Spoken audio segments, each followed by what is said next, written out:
Krishna. Gurur Brahma, Gurur Vishnu, Gurur Devo Maheshwaraha, Guru Sakshat Param Brahma, Tasmai Shri Gurave Namaha, Tasmai Shri Gurave Namaha. Behind 1 hour of lecture, there is at least 10 years of spiritual practice.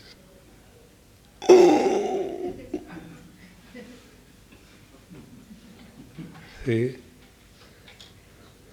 And we go to the satsang, and here, Swami, it is so simple, and but what happens after you go and we put on the shoes, again the same old stuff comes back. Because what we get in the satsang is pre-digested food. You don't have to put any effort. Therefore, it is easier to understand and know.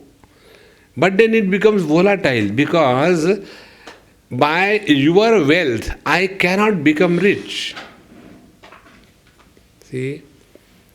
For example, Amare Rajni Bhai, he is from Muroda. Now his riches will not make me wealthy. I may go and use his wealth, his car, his house, his comforts, I may use that. But that will never make me wealthy. In the same manner, knowledge of the Mahatmas will never make us wise. Then what is to be done? You have to earn money. Then you become wealthy. In the same manner, we have to earn knowledge. That is why one of the aspects. Now let us start afresh, isn't it? Don't forget the topic. So now let us not be only imaginary doing or living spiritual life. We have to have a firm foundation. Without a firm and a strong foundation, a building cannot be raised for a higher heights. At the most you may have the ground floor, that's it.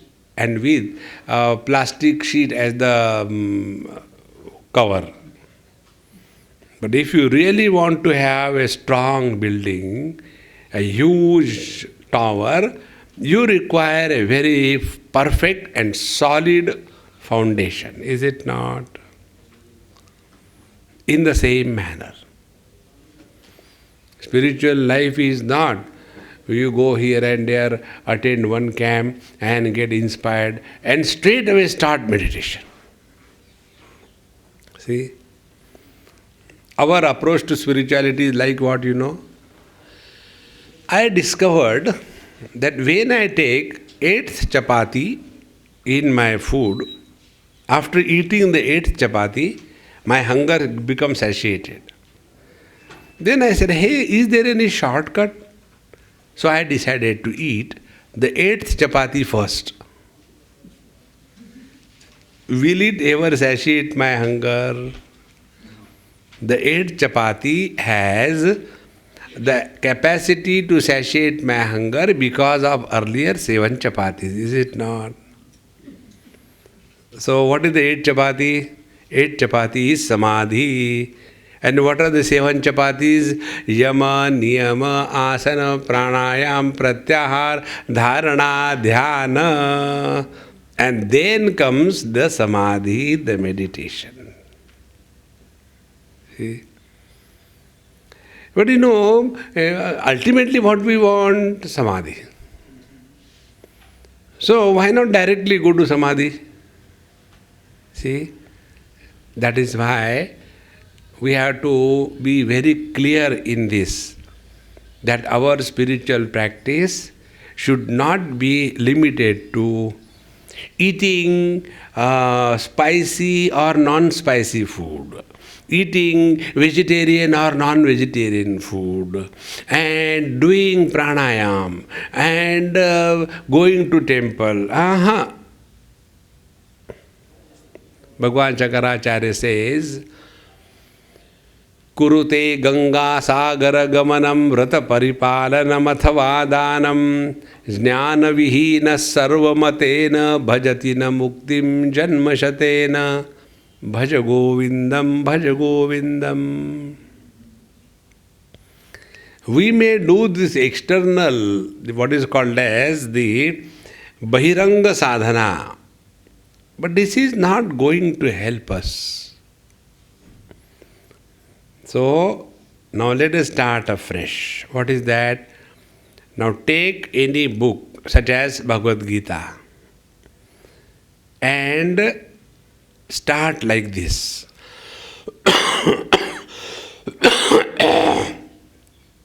Start like this. Every day, one chapter of Gita chanting. 1st January 2007, Dhritarashtra Vacha Dharma Kshetre Kuru Kshetre Samaveta Yutsavaha Mamaka Pandavaschaiva Kimakurvata Sanjaya Sanjaya Uvacha. Read only one chapter on 1st of January. Then 2nd January, 2nd chapter. 3rd January, 3rd chapter. Complete 18 chapters reading. Only chanting. If you chant the same chapter every day, after some time you become completely expert in that chapter. And then while taking bath, Urdhvamu Lavadashakam Ashwatham Prahuram Chandamsi Yasya Paranami, very hard.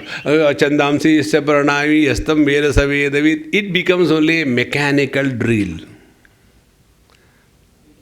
It doesn't become involvement in the study of scriptures. That is required. Instead of singing cinema song, it's better. Then the second aspect. When you read regularly on a regular basis, what is introduced in our system unknowingly is a discipline. Discipline is essential for achieving anything in life. Without discipline, we can achieve nothing in life. So, every day one chapter of Gita. Then, third thing. We do this study of the scriptures, etc., when we are fresh and the most optimum in our performance. That is, morning you get up, your sleep is over, finish nice bath, sit before the Lord, and don't sit before the Lord in such a manner that you can't sit. If you can't sit on the floor, forget about it. Take a chair and table and keep the Lord also on the table, you also on the table. And then read the commentary of one verse on one day. Commentary. And after you read the commentary, then thereafter you just close the book and sit quiet for 5 minutes and assimilate what you have read from that particular verse. And after you are fully clear that what you have understood, then again open your eyes, open your nice notebook, and write that particular verse in Sanskrit by your own hand.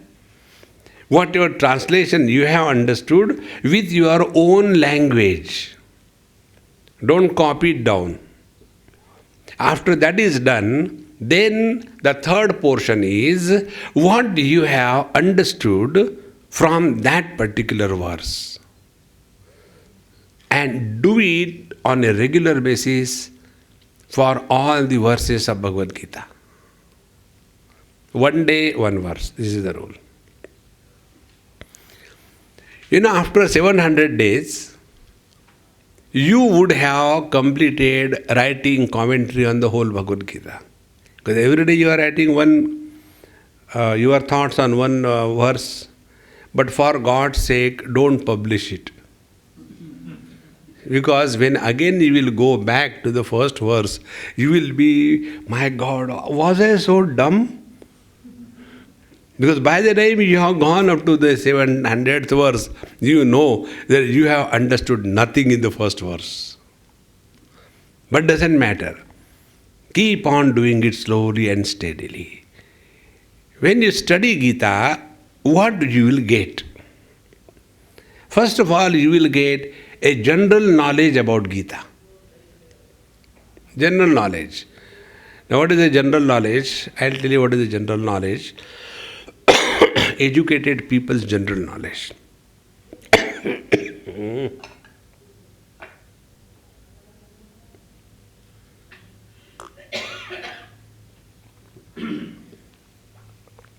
This happened in one place. I was in charge of a bookstall.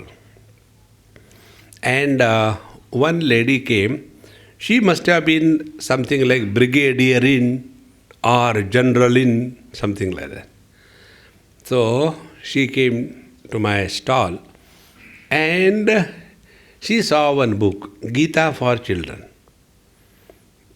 Then she shouted, "Honey, please come here." So the honey bottle started rolling.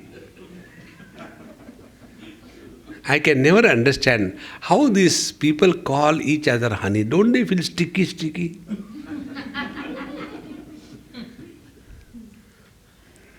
Suppose you call your wife or husband, "Arey donkey, please come."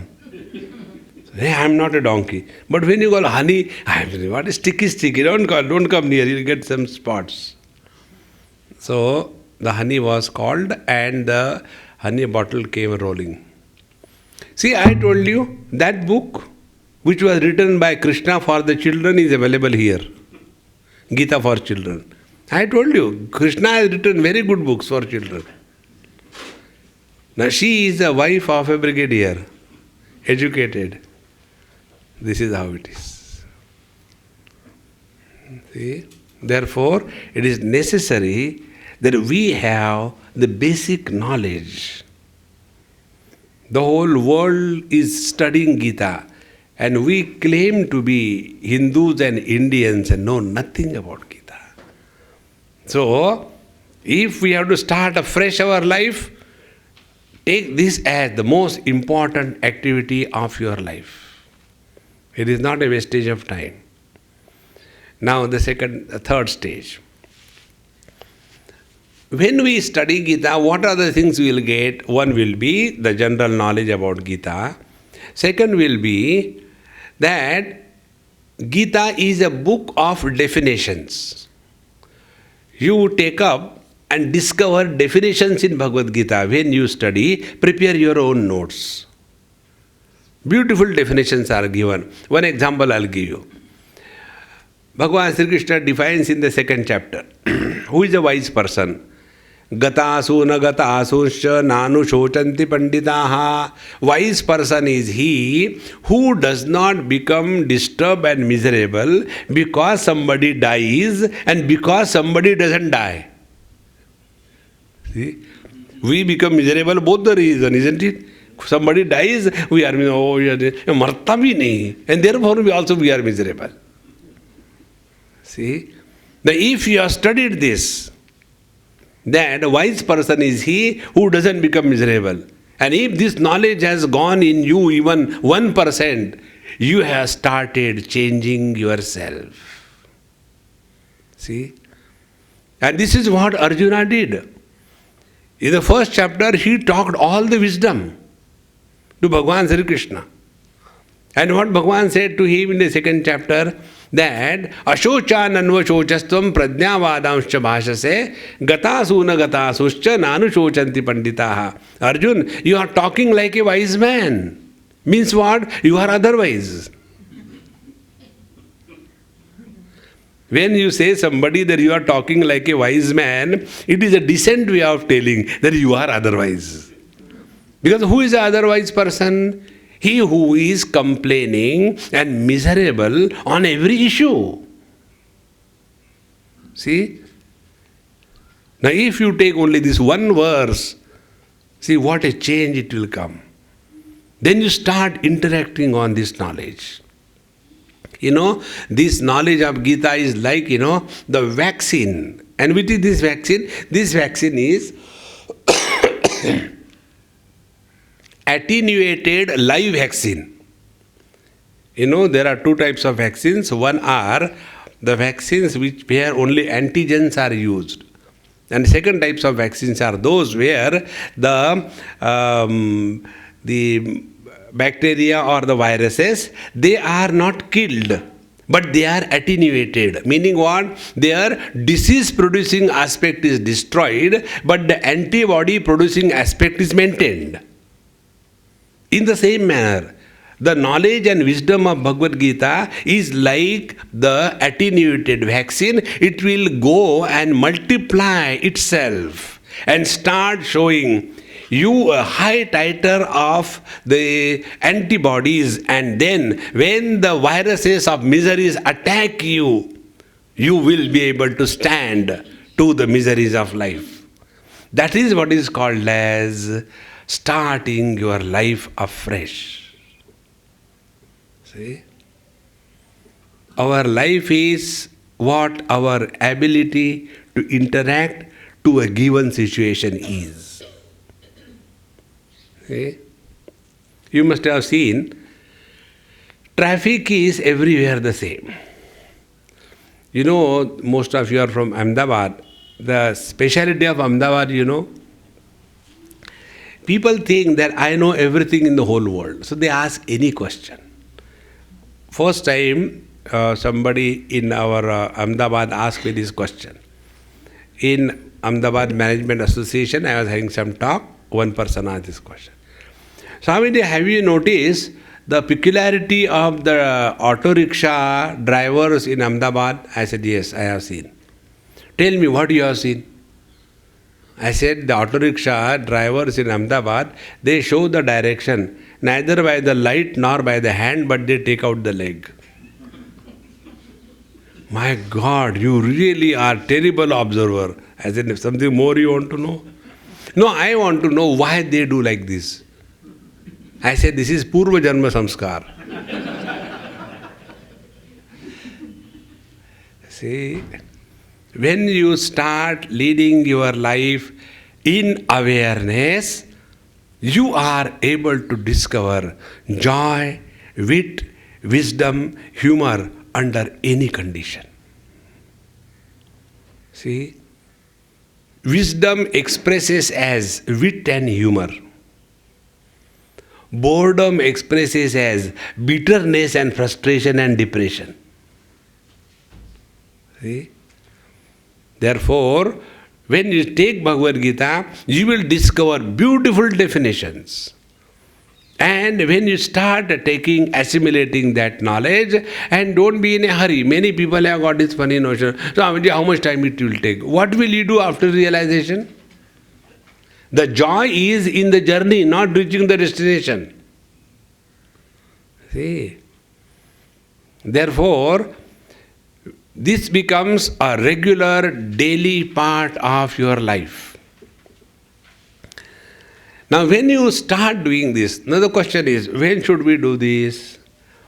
Do this as the first and the most important activity of your life. Normally, spirituality for us is what? It is the last imposition, not even a priority. Suppose you have to go somewhere, everything we will do except, no, आज जपा नहीं कर सकते, time ही नहीं है, पूजा नहीं कर सकते, टाइम ही नहीं है. That means that is the last priority for us. Therefore, when we begin our day, you begin our day with the right kind of thinking process. Whole day is lived beautifully. Now this thought you will get again in Bhagavad Gita. See what Bhagavan says. When Arjun comes on the battlefield, he is very much excited. I'll do this, I'll do that. Okay. After that is over, then he becomes totally broken and starts crying and says, I cannot fight this war, let us go back to Rishikesh, Haridwar, and start a ashram. Those who are good for nothing to live in the world, they go to Haridwar, Rishikesh, or more Himalayas. The more useless you are, you go higher in the Himalayas. Because to live in the Ahmedabad and be happy is the greatest sadhana. See? So, Bhagavan says to Arjun that Klaibyamma smagama partha na etatvai upapadyate kshudram hridaya daurbalyam tyaktvo tishta parantapa. Hey Arjun, don't begin your day without inspiration. Anything you begin with inspiration is half battle won. See? Take her example to understand this point. You must have seen these athletes who are running, maybe 100 meters or 200 meters or 1 mile. And these are the things worth observing. If the run is very long, 25 miles, and when they start, you see how they start. And if the run is very short, 100 meters, you see how they start. When the run is very short, they cannot take even 1 second chance. So the moment the whistle is given, they don't run. They shoot like a bullet. Then if I am asked to stand in their line, and Swami, you also join, okay, and the bell goes, then I'll first of all do my khadao and hold my lungi. By then everybody has already gone. See? So to achieve success in life, what is required is we begin our day in an inspired mood. Otherwise, gam uthane ke liye main to jiye jata hu, maro. How important it is. Now, these are all the points which will make a tremendous change in our life. See? Otherwise, we are somehow living. How are you? Living somehow. Then better die instead of living somehow. I can't even do that. There is no inspiration to die also. Useless. Therefore, Klaibyamma svagama partha na etatvai upapadyate. Let us not lead a life of uninspired existence. See? Now, in this manner, the first thing, I just gave 2-3 examples. In this manner, Bhagavad Gita will give you various definitions, and you then start interacting on those definitions. And when you start interacting on those definitions, you will start changing. Please be very attentive. This you are doing for yourself, not for teaching others. This is what happens most of the time when we take up study of Gita or anything, we start teaching others. See?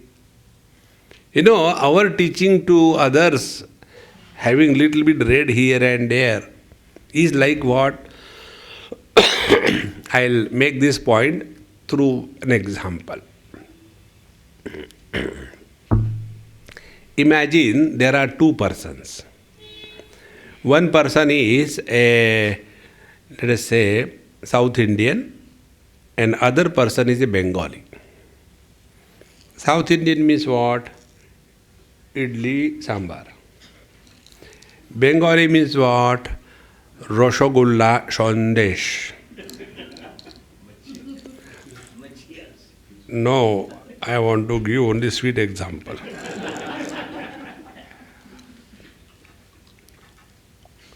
I don't like fishy examples. So, Both of them have taken their food. This fellow has taken idli sambar, this fellow has taken rasgulla and sandesh. And something happened. And because of that something, both of them vomited. So after they have vomited, we go and see their vomit. And will we say, hey, this is the idli sambar vomit, this is the rasgulla and sandesh vomit? Will we say that? Vomition is a vomition, is it not? What you have vomited is not important. It is a vomition. Now what is a vomition? Vomition is undigested material thrown out of the body from the wrong end.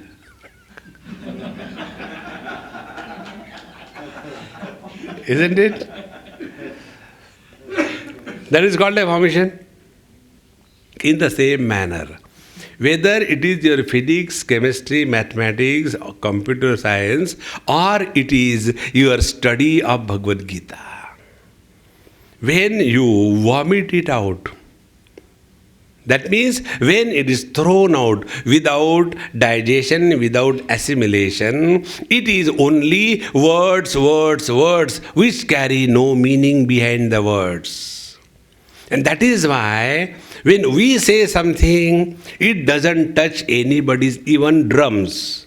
But when the Mahatmas tell the same thing, it touches the hearts of everybody. What is the difference? See? This is the difference. Because when the Mahatmas talk, the words carry in their womb the meaning of those words. But when we say something, the words are hollow. They don't carry any meaning. See? One day one husband went home and he had a big bump on his head. So the wife asked, what happened? No, I went for a lecture, people threw tomato. And therefore, but by tomato you can't get such a bump. How come? No, the tomatoes were packed in a tin.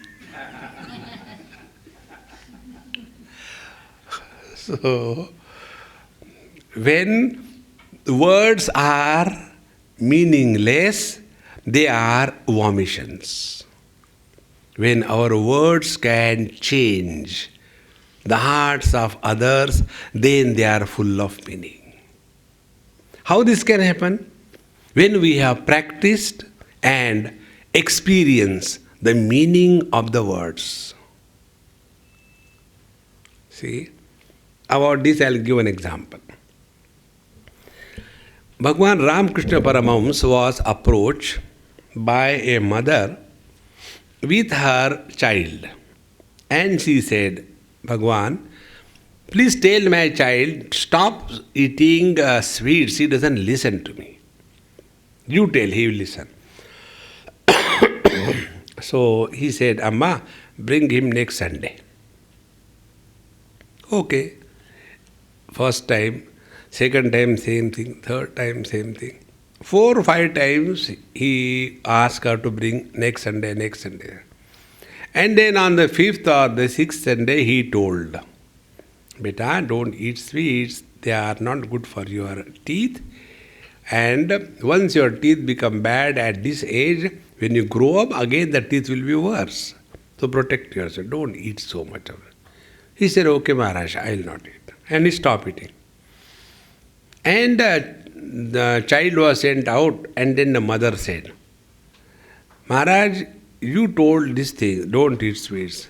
You made me come for 5-6 times. Why didn't you tell on the first day? Unnecessarily you made me come again and again and again. Why? So he said, Amma, before I tell the child, don't eat sweets, at least I must abstain myself from the sweets at least for 1 week.